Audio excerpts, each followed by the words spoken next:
Hello મિત્રો, પડી ગઈ છે સવાર. ભાઈ કરી રહ્યા છે કામ.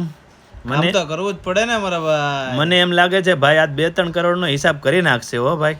2-3 કરોડ કેમ થાય મારા ભાઈ? 2-3 કરોડ નો હોય. અમે નીકળી ગયા રોડ ઉપર. જોતા જોતા અમને દેખાયા નકરા કાર મેળા. બધા ગાડી આ હાંકવા માટે લે છે કે વેસવા હાટું લે છે? આ ભાઈ પણ જો ગાડીના પૈસા વસૂલ કરી રહ્યા છે. આપણી જેમ જ છે હો ભાઈ તે. હા ભાઈ હા. જો કેટલા બધા કાર મેળા. જો ભાઈ આ ગાડી રોડ ઉપર હાંકવાની છે કે ખટારામાં હાંકવાની છે? ખટારામાં નહીં, ગાડી જો એક નંબર ગાડી છે. અહીંની ગાડી નથી, આ રોડ ઉપર. આ રોડ ઉપર આ બધા જો રોંગ માં આવે. જો હાઈવે છે, નેશનલ 8 નંબર હાઈવે ઉપર.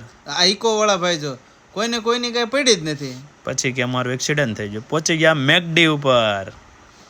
ભાઈને ભૂખ લાગી હતી. બહુ ભૂખ લાગી હો ભાઈ. બપોર થઈ ગયું, બહુ મોડું થઈ ગયું આજે ખાવામાં. મસ્તીનું 1 નંબર. વાહ ભાઈ વાહ. હા ભાઈ હા. નથી રહેવાતું ભાઈ, ઘડીક મૂકી દો ફોન. અને અમે નીકળી ગયા. અમારી ગાડીમાં કામ કરાવવાનું હતું થોડુંક, કે અનિલભાઈની ગાડીમાં આજે રિવર્સ કેમેરો બંધ થઈ ગયો હતો, તો એના માટે અમારે લેવાની હતી ડિસ્પ્લે. પણ ક્યાંય મળી જ નહીં. ત્યાં જોતા જોતા સ્ક્રીન મળી ગઈ, પણ ત્યાં તો બહુ બધી એક્સિડન્ટ થઈ ગયેલી ગાડી પડેલી છે ભાઈ. પછી કાંઈ અંદર કાંઈ જવાનું નહીં ને અમે કાંઈ ગયા નહીં. આળસ ચડતી હતી પૂરેપૂરી. તા જોયું તો ઘરે પહોંચવા આવ્યા હતા નકરું ટ્રાફિક જ સુરતમાં. તો ક્યારેક તો એમ થઈ જાય સાંજે ગાડી લઈને જ ન નીકળાય. બરાબર છે. તા બહુ ભૂખ લાગી ગઈ ભાઈ, કે આજે પણ સાંજે પણ આપણે સર્વોત્તમમાં જ જવું છે. આપણે હાલ ભાઈ હાલી કે અમે પહોંચી ગયા સર્વોત્તમમાં.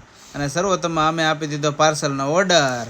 તા તો ભાઈ સીધા આમ થેલી ભરીને એમ લાગે બાચકું ભરી લીધું લાગે ભાઈ. જો બોરી ભરી લીધી ભાઈ. ભાઈ હવે ધ્યાન આપીને ડાયરેક્ટ સીધા જમવા જ ઘરે. જો એક પનીર ટીકા મસાલા અને જે કાજુ મસાલા. હવે હું ખાઈ લઉં. હવે મળશું કાલના નવા વ્લોગમાં.